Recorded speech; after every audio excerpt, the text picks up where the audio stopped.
The publishers plan the book launch, and discussions concern how many copies J.K. Rowling will be able to sign. A signing that will happen at midnight on publication day, but this will be about somewhere between, well, about 2,000 children for argument's sake. Jo's agreed to sign for 8 hours. Yes, she has. You can't get that many people in anywhere. Everyone here is forbidden to reveal anything about the plot to anyone. We want everybody to get the book at the same time, and then everybody will know what happens at the same time, depending on how fast they read, of course. So you're not going to tell me what happens? I'm not going to tell you what happens. Can't tell you what happens. Be shot. Would you lose your job if you told me what I happens? can't tell you that, James. Well, Mr. Potter, the whole thing starts with the tale of the three brothers. On April the 23rd, Stephen Fry records the audiobook. The stuff was quite disgusting, as though someone had liquidized bogey-flavoured every flavour beans. He poses with Jo for photographs. The big eyes are great, Stephen. Jo, keep engaged. Yeah.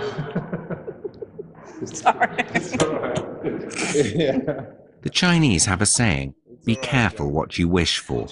I wondered how much J.K. Rowling wanted all this fame. I wished to be published, and I wished more than anything in the world to be a writer. Did I wish there was, but that it never occurred to me in a million years, James, that people would search my dustbins, put a long lens camera on me on the beach, you know. Never occurred to me that a journalist would bang on the door of one of my oldest friends and offer her money to talk about me. Never occurred to me that my children would be scrutinised to see how spoilt they were because their parent was famous. 3 weeks before the launch of the final book, Jo attends the film premiere of Harry Potter and the Order of the Phoenix, the 5th book in the series. It's a starry, glamorous occasion, and Jo is expected to behave like a film star. But she is a writer, and when she started, she could hardly have expected all this attention.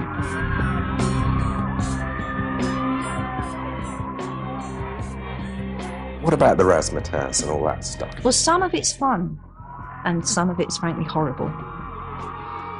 The fun bits are when you get to talk to people who have read your books. That's always great.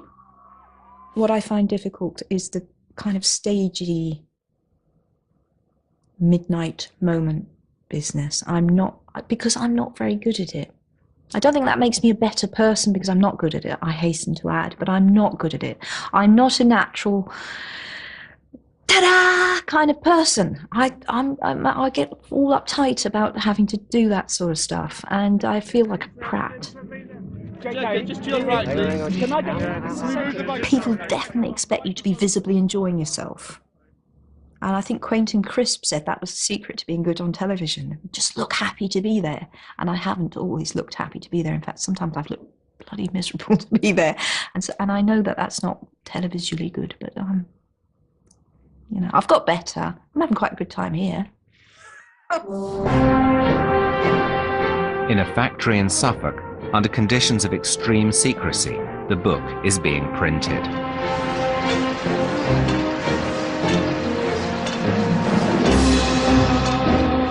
So far, the Harry Potter series has sold 350 million copies in 65 different languages. The conclusion to the series is about to become the fastest-selling book in history.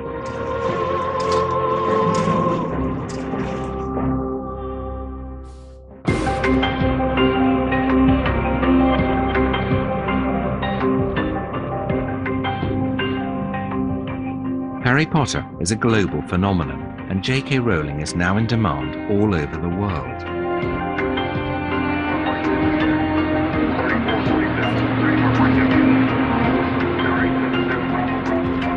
It's clearly a story with a happy ending. Here she is with her husband Neil on a private jet her publisher has hired for them. He's a doctor. They married in 2001 and have 2 children, David and Mackenzie. I wondered what their marriage was like and if there were tensions. What is J.K. Rowling like to live with? Joe. Tell the truth. Yeah, I'm going to tell the truth. Excellent. Joe detaches us. When she becomes very stressed, she'll detach herself and only trust one person, and that's herself.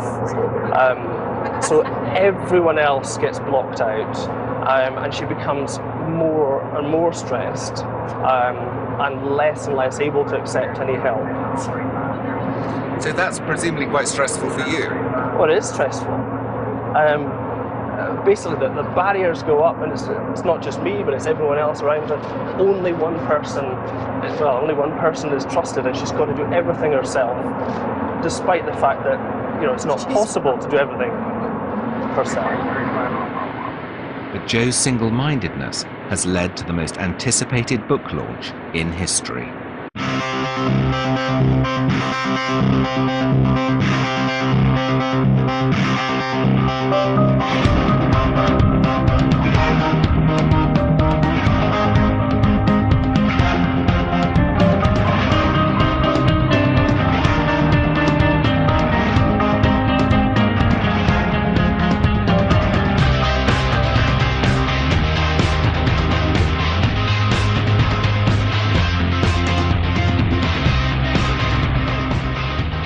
On July the 20th, 2007, at the Natural History Museum in London, 1,700 people, picked out of a lottery of 90,000 applicants, await J.K. Rowling's arrival. Millions of fans are waiting for this book all over the world. How do you deal with that level of expectation?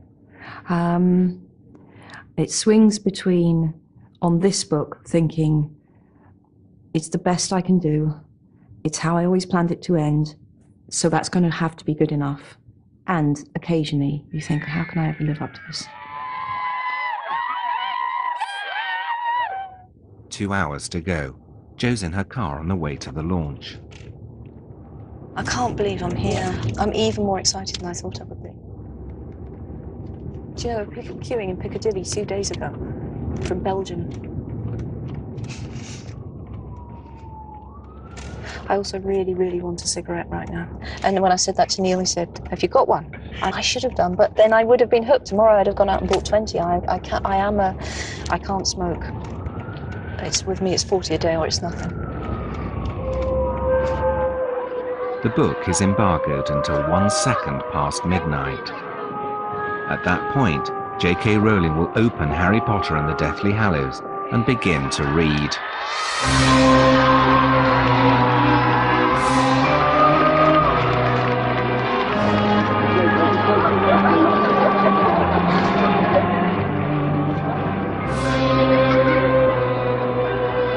The countdown takes place worldwide. 6!